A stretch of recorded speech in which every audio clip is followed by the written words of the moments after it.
Get ready with me for airport. இது Thailand series part 3. எங்களுக்கு night தான் flight. Tour பேக்கேஜில் அடுத்த நாள் காலையில் பிரேக்ஃபாஸ்ட் கிடையாதுன்றதுனால எங்களுக்கு தேவையான எல்லாத்தையுமே நாங்களே பேக் பண்ணி எடுத்துக்கிட்டோம்.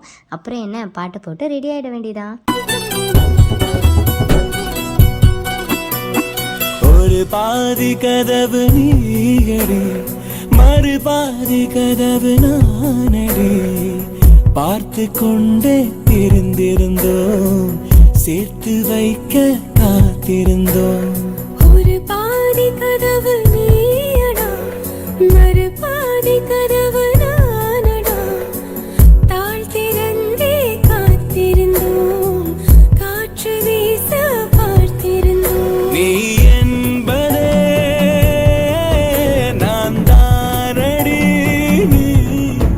பாட்டு கேட்டதெல்லாம் போதும், நாங்கள் எல்லாத்தையும் பேக் பண்ணிவிட்டு ஏர்போர்ட் கிளம்பிட்டோம். நெக்ஸ்ட் vlog நான் தாய்லாண்டில் பார்க்கலாம். பாய்.